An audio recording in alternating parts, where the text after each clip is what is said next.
I've spent 35 years as a trauma surgeon, and I can tell you that some wounds aren't visible on the outside. The ones that cut deepest are the ones you never see coming, especially when they're inflicted by someone who's supposed to become family. My name is Martha, and I should have trusted my instincts the moment Lila walked through my front door.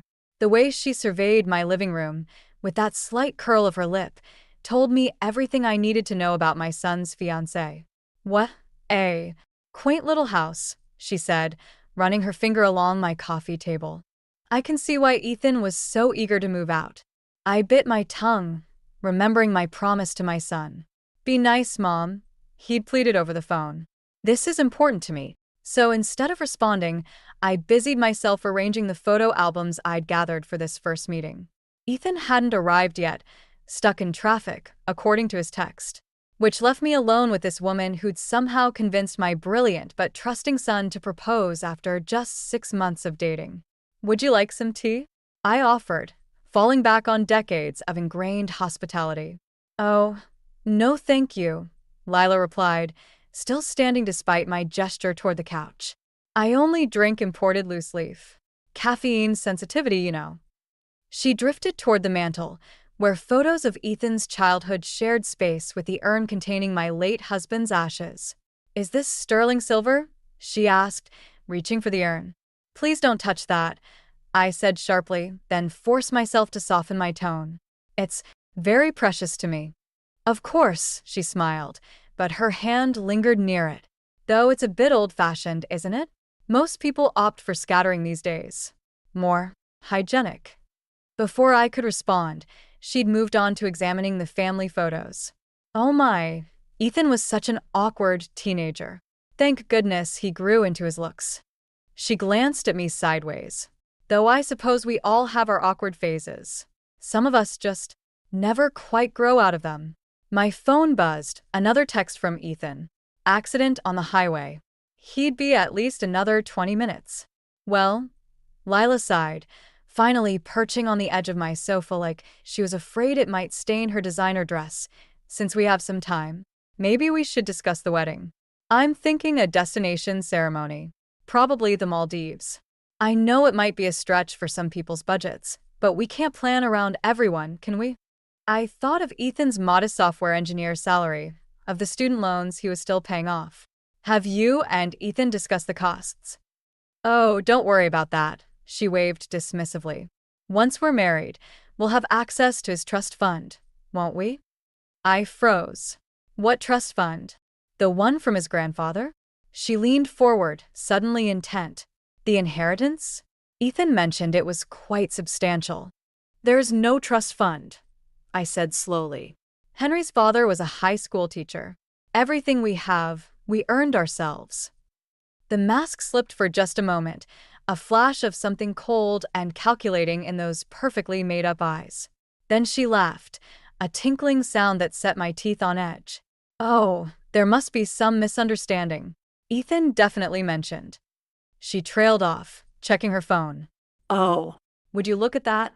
I completely forgot about a client meeting. Rain check.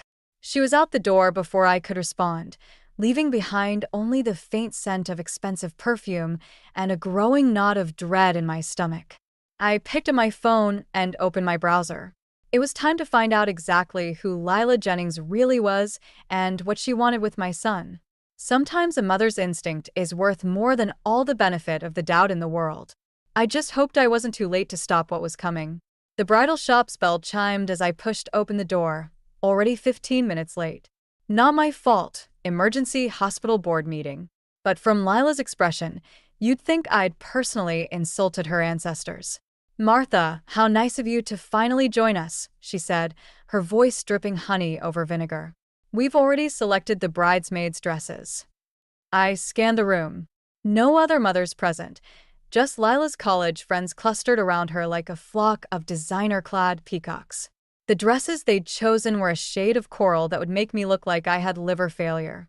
I thought we agreed on blue, I said, remembering the conversation with Ethan last week.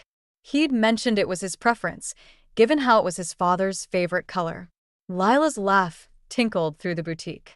Oh, that was just a preliminary idea. Coral is much more now. Besides, she added, smoothing down the silk of her sample dress, blue is so common. One of her friends, Taylor, Tiffany, snickered behind her hand. My phone buzzed. A text from Ethan. How's it going with Lila? Playing nice. Before I could respond, Lila's voice cut through the air. No phones during fittings, Martha. It's rather rude. She turned to the attendant. Now about the mother of the groom dress options. The rack, she gestured to, held exactly 3 dresses, all in various shades of beige. The kind of dresses designed to make the wearer fade into the background. I actually found something at Nordstrom, I said, pulling up a photo on my phone, a elegant navy silk that had cost more than I'd spent on clothes in years.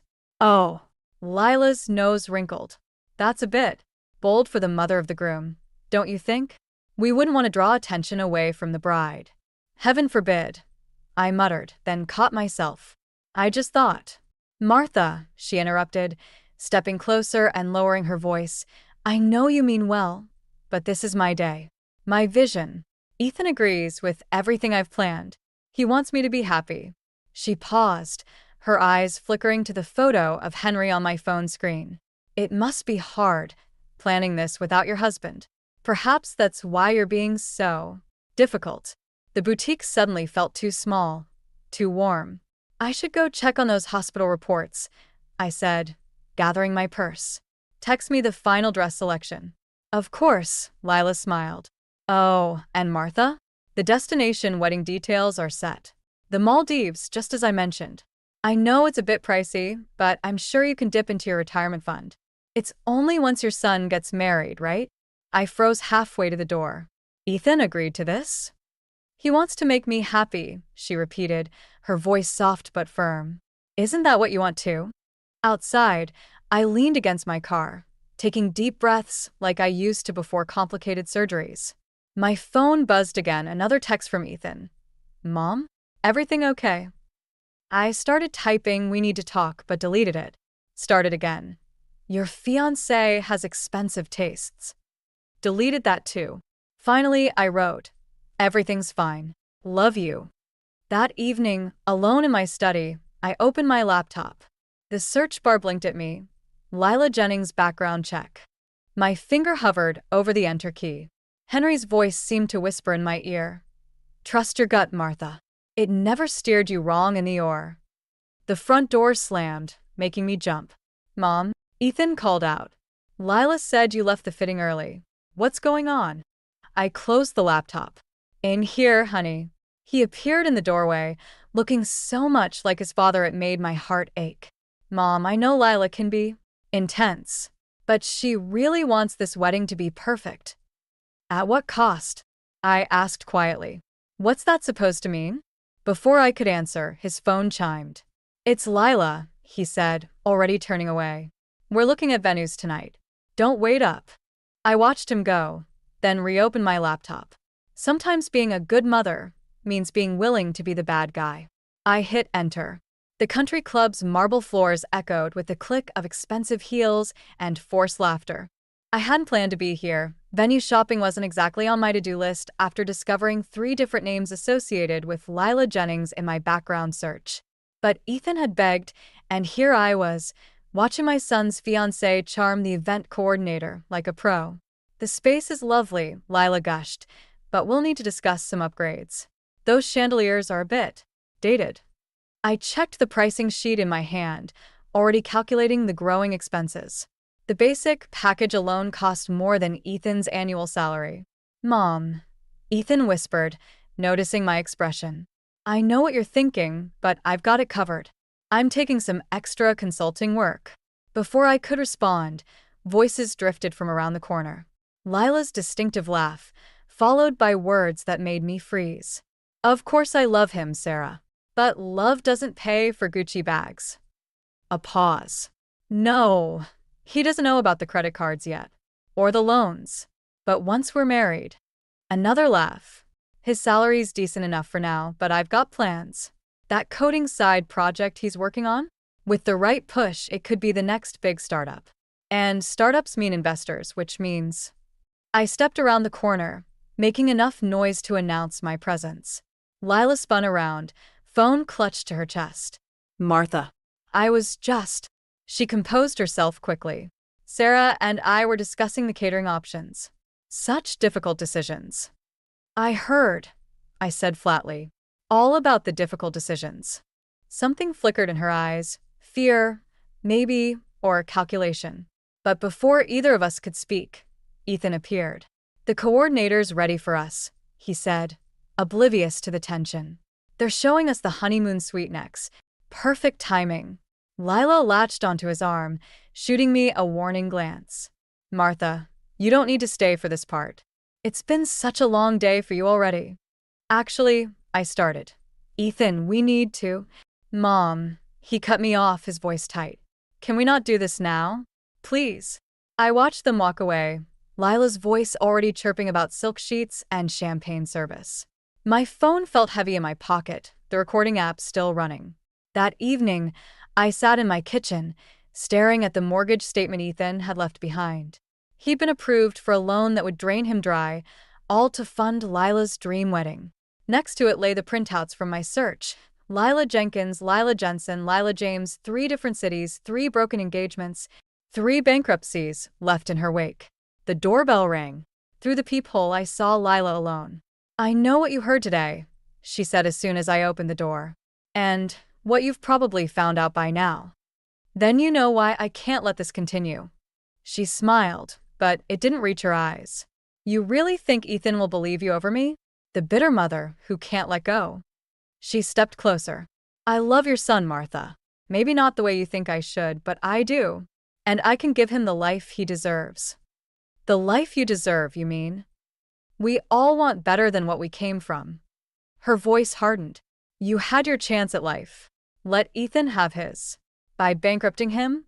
By pushing him to be more than just another coding drone in a cubicle. She turned to leave, then paused. Oh, and Martha? If you try to show him those background checks or that recording from today, remember, nothing hurts a mother more than losing her child completely. After she left, I sat in Henry's old armchair, my hands shaking. On the mantel, his urn caught the evening light, and I could almost hear his voice. Sometimes the hardest choices are the right ones. I picked up my phone and dialed a number I'd found in my research. Hello, I said when someone answered. My name is Martha Caldwell. I need to speak with James Morrison about his former fiancée, Lila Jenkins. James Morrison's voice crackled over my phone's speaker in the darkness of my study. I should have warned the next one.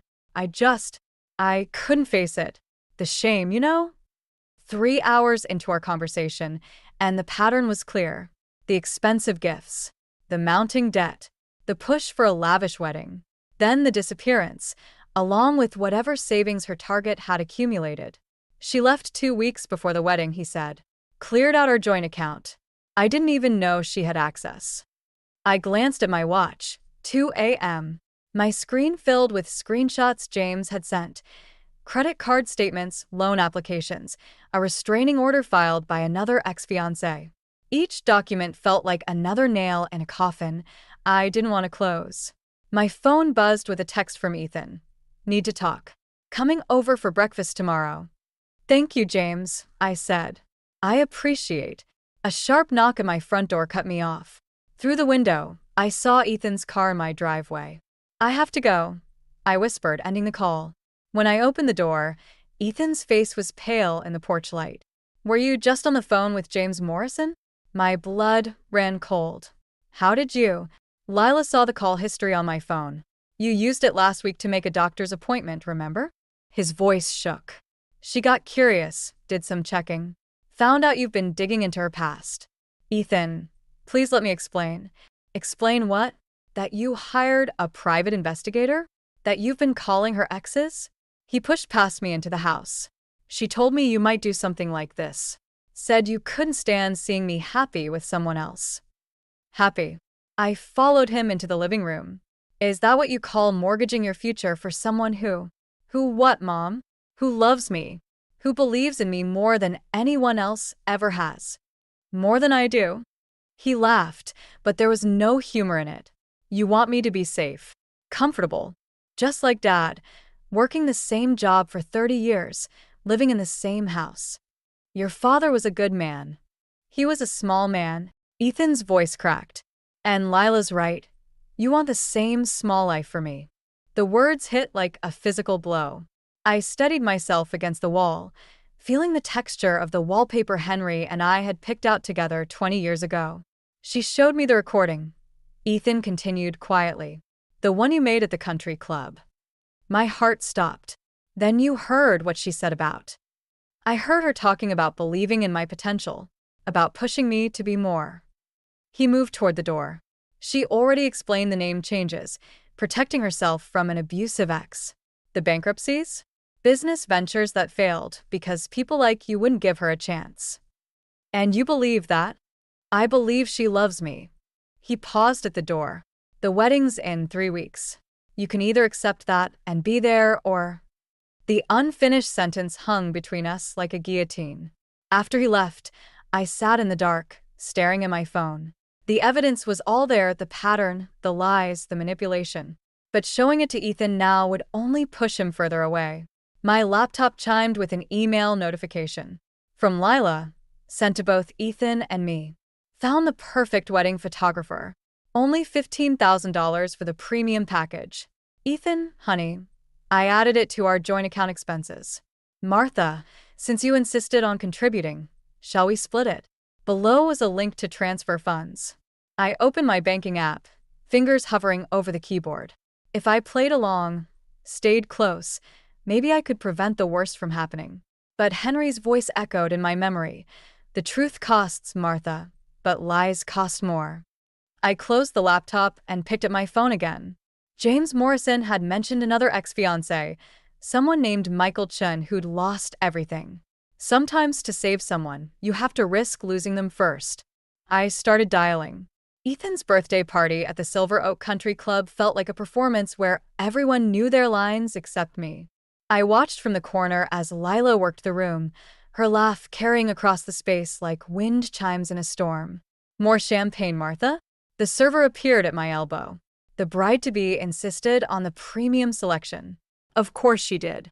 I'd seen the invoice, $3,000 for champagne alone, charged to Ethan's credit card. Martha, a woman's voice cut through my thoughts. I thought that was you. I turned to find Sarah Chun, a former colleague from my surgery days. We hadn't spoken in years, not since she'd moved to private practice. I didn't expect to see you here, I said. My husband Michael knows Lila. Or knew her, I should say. Sarah's voice dropped, though that was when she went by Lila Jenkins. The name from my investigation. Michael Chun, the ex-fiancé I hadn't been able to reach. Before I could respond, Lila materialized between us. Dr. Chun, I didn't realize you'd be attending. Michael sends his regrets, Sarah replied coolly. He's still dealing with the bankruptcy proceedings. Something dangerous flashed in Lila's eyes. How unfortunate. If you'll excuse us, I need to borrow Martha for the toast. She gripped my arm with manicured fingers, steering me away. Careful with Sarah, she murmured. She's bitter about her husband's failed business ventures. Loves to spread rumors. Like the rumor about you emptying their joint accounts? Lila's grip tightened. You know, Martha, I've been patient, understanding even, but you're becoming a problem. Mom, Ethan appeared, flushed with champagne and happiness. Come on, it's time for speeches. I watched Lila transform, her threatening demeanor melting into adoring fiancé in the space of a breath. Darling, I thought your mother might want to go first. All eyes turned to me. I gripped my champagne flute, feeling trapped. I'm not sure I… Please, Mom. Ethan's smile, so much like Henry's, made my chest ache. I raised my glass, words sticking in my throat. To my son, who… Actually, Sarah's voice rang out. I'd like to say something first. Lila moved with surprising speed, but not fast enough. Sarah was already speaking. To new beginnings, she said, her gaze locked on Lila. And to learning from the past. Michael wanted me to give you something, Lila. Or should I say, Miss Jenkins? She reached into her purse. Security. Lila called out sharply. This woman needs to leave. 2 guards appeared, but Sarah was already placing a thick manila envelope on the gift table. "Just some old photos," she said as they escorted her out. "From your last engagement party. The one where you—" The closing doors cut off her words, but the damage was done. Whispers rippled through the crowd. Lila recovered quickly, laughing it off as the ravings of a disturbed woman. But I saw Ethan pick up the envelope, saw the question in his eyes as he glanced between his fiancée and the closing doors. Later, as guests were leaving, I found the envelope torn open and empty in the trash. Ethan and Lila had disappeared early, citing a headache. My phone buzzed with a text from Sarah. "There's more where that came from. Michael's ready to talk." Another message followed immediately. "Better hurry. Wedding's in 2 weeks." I stared at the messages, remembering the look on Ethan's face when Sarah mentioned Lila's other name. For the first time, I'd seen doubt in his eyes. My phone buzzed again. "Lila, my lawyer will be in touch regarding Dr. Chen's slanderous behavior. I trust you had nothing to do with her presence tonight." I didn't reply. Instead, I dialed Sarah's number. "Michael will meet you," she answered without preamble. "Tomorrow, 9 a.m., at the Capitol Diner." "I'll be there."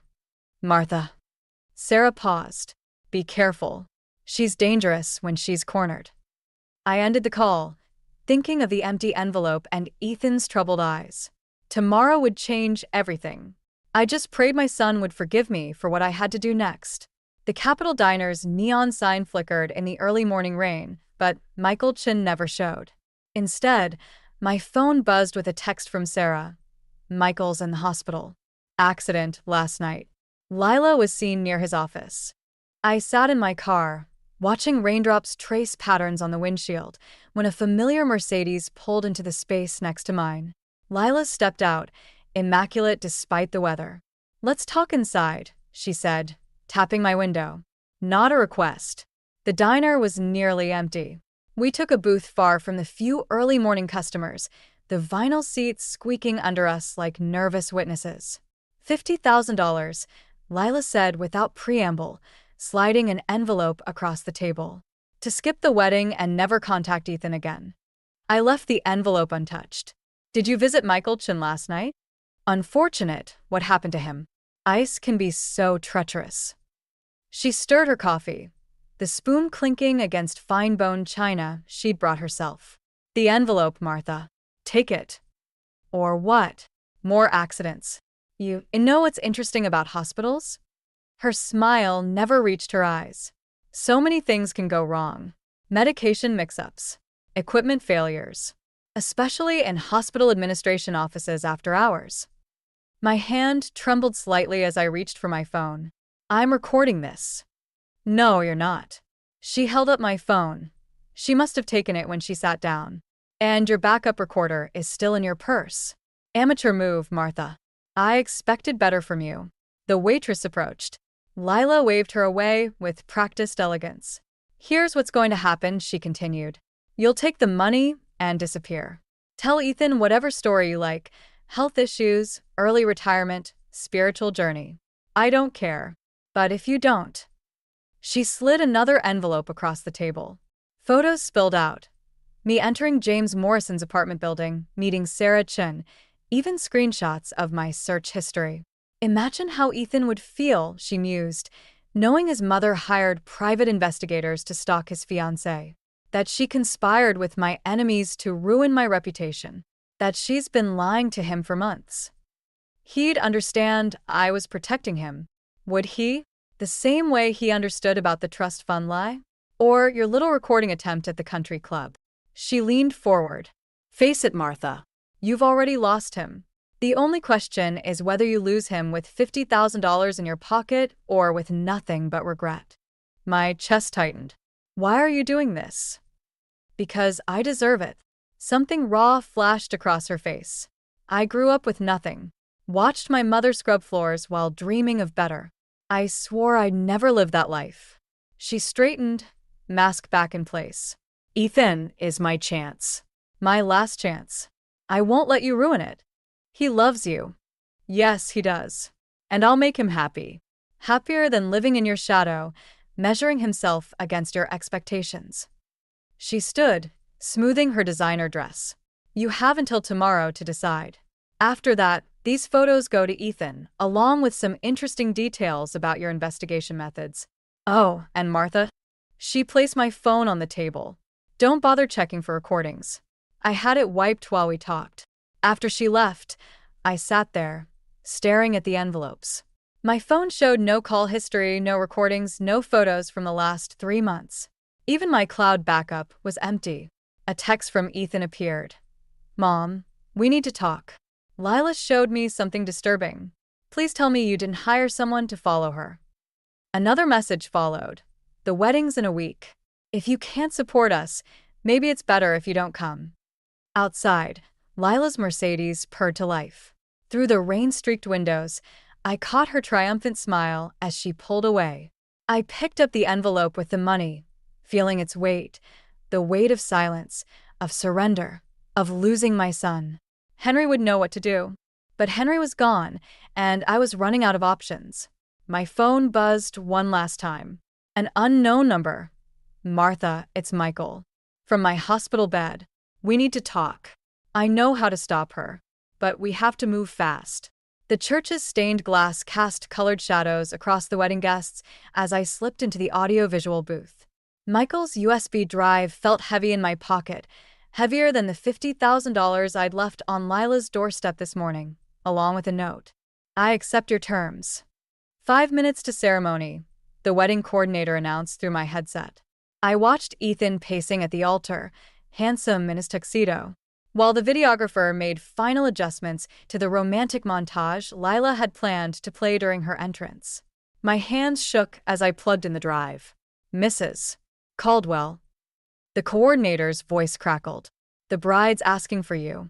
Something about a mother-son moment before the ceremony. In the bridal suite, Lila stood resplendent in designer white, her smile razor-sharp. I knew you'd make the right choice, Martha. Ethan will be so happy you're here to support us. You got what you wanted, I said quietly. The money, the wedding, my silence. Almost. She adjusted her veil. Just one last thing. That drive in your pocket, hand it over. My hand instinctively covered my jacket. What drive? Please. Michael may be in intensive care, but his wife still talks to him. And to me. She held out her hand. The drive. Now. Or I call security and show Ethan those photos right before he walks down the aisle. The weight of Henry's wedding ring on my necklace seemed to burn against my chest. You know what my husband used to say about surgeons? I pulled out the drive. We're at our best when everything goes wrong. I held it out. As she reached for it, the wedding march began. Oops, I said softly. Wrong music. Through the walls, we heard my voice from the church speakers.